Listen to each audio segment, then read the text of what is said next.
ازيكم؟ انا هبه ودي قناتي. النهارده هنعمل حاجه حلوه لذيذه قوي بالمانجا. انا متاكده ان هي هتعجبك، ولو عجبتك اعملي لايك وشير واشتراك في القناه بتاعتي. ويلا نبدا. احنا دايما بنعمل الكنافه بالمانجا وبنحبها قوي. النهارده بقى انا ضفت للكنافه بالمانجا طبقه بسبوسه، فبقت الكنافه والبسبوسه بالمانجا.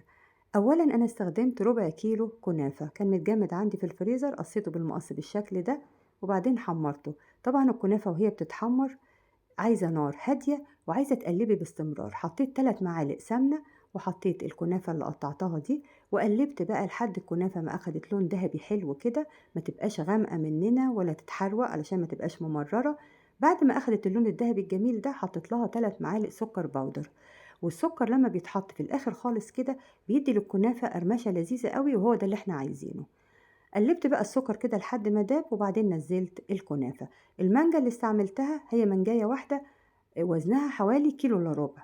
قطعتها بقى بالشكل ده. أخدت المكعبات السليمة للتزيين الوش. تعملي بقى خطوط بالطول والعرض كده بالسكينة، وتطلعي المكعبات اللي هنزين بيها. وبعدين البواقي بقى اللي حوالين الجلد كده وحوالين النوايا بتاعة المانجا أخدتها ضربتها في الخلاط من غير مية، عملتها بيوريه وسقعتها قوي علشان أعمل بيها الكريم شانتيه بتاعنا. الكريم شانتيه كوباية، حطيت عليه كوباية المانجا اهي بعد ما اتلجت. وتقلبي الأول بالمضرب كده قبل ما تشغليه، وبعدين تشغلي بقى حوالي 7-8 دقايق لحد ما يدينا القوام ده.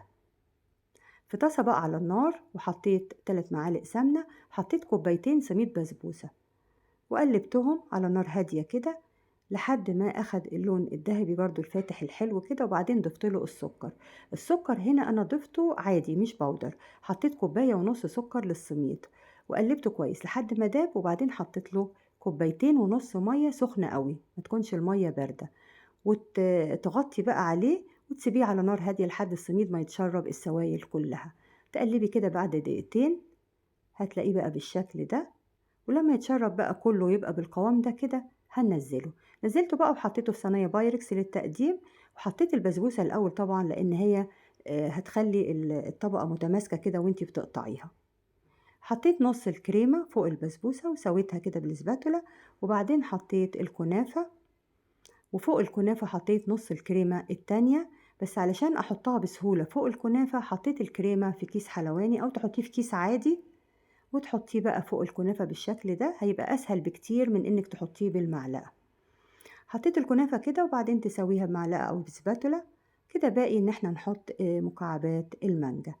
حطيت بقى مكعبات المانجا على الوش، وبعدين زينت بحبة فستق كده وحبة فواكه مسكرة تدي لون حلو كده فوق المانجا. ودخلتها التلاجة ساعتين، مش أقل من ساعتين، لحد ما تتماسك وتبقى ساقعة وجميلة. حطيت أهو الفواكه المسكرة ودخلتها التلاجة زي ما بقولك ساعتين. شكل الصينية جميل قوي وطعمها بقى حلو جدا، والسكر بتاعها معقول قوي قوي، وبألف هنا. تتقدم بقى ساقعة كده. ولو عجبتك طريقتي النهاردة اعملي لايك وشير واشتراك في القناة بتاعتي، وباي باي.